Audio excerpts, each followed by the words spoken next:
coverage, that much benefit of coverage, $50,000 of salary. Or you give them $60,000 of salary and a much smaller benefit package, not the cattle package as such. See, this is tax-free right now. This is taxed, and sort of, there's $10,000 for the person, once you take out FICA and then take out, depending on if they're an individual, without 25% of that might go away, whereas none of that goes away.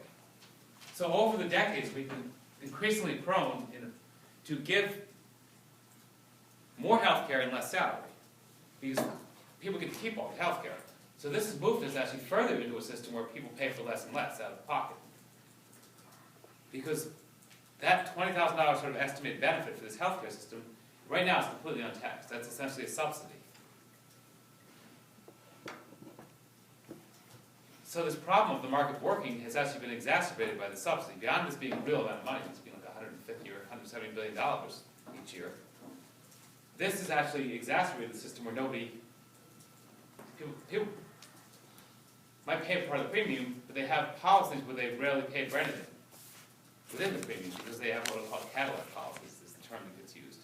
And there's an incentive to give them because they get the full value of the policy, but they wouldn't get the full value of their salary. And the higher the salaries, the more this effect matters, because you get in the higher tax brackets.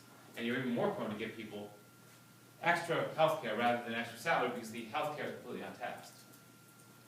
Why does the employer want it? The health care is subsidized to the employer as well? No. But they want to make you happy, and to them, this is 70. This is 70. Oh, they right. want to make you happy. Okay. And people, and so this affects people who get to higher incomes even more, of course, because then your money is more taxed.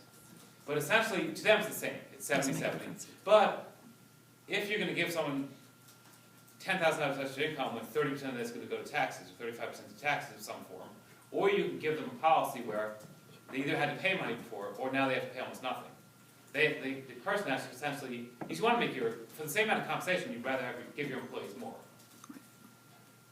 And on the government side, this essentially takes away from government revenue, which is certainly arguably needed for different things. It's needed to close the budget, if nothing else.